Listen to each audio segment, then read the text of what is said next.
Here's what's making news now around Indiana. Brought to you by Chapman Heating, Air Conditioning and Plumbing, the man for all seasons, Chapman, chapmanheating.com.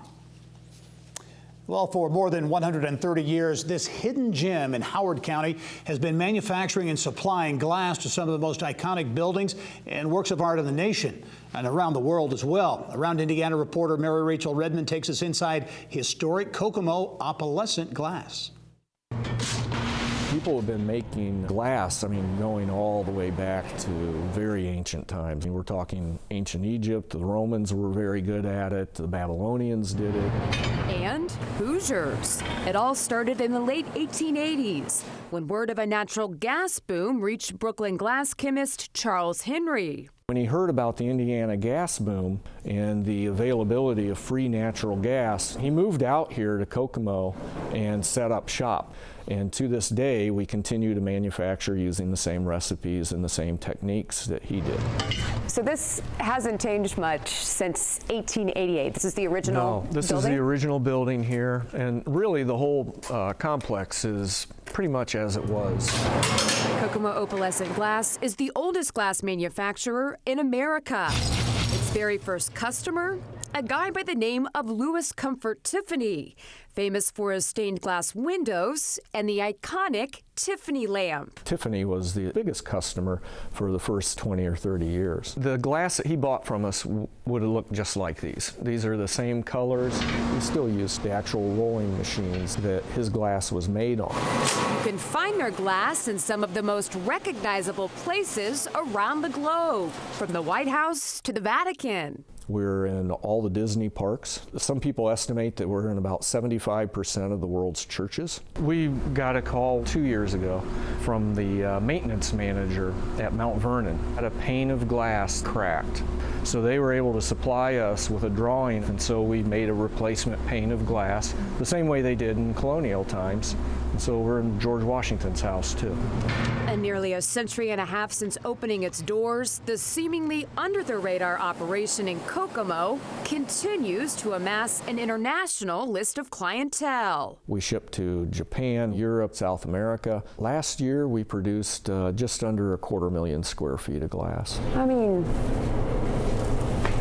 That's tall. So what exactly makes KOG a cut above the rest? The fact that we're producing glass the same way we did in 1888. When a church, a public building, needs their stained glass window repaired, if we didn't manufacture the original glass that's in that window, we have over 22,000 different color and texture combinations.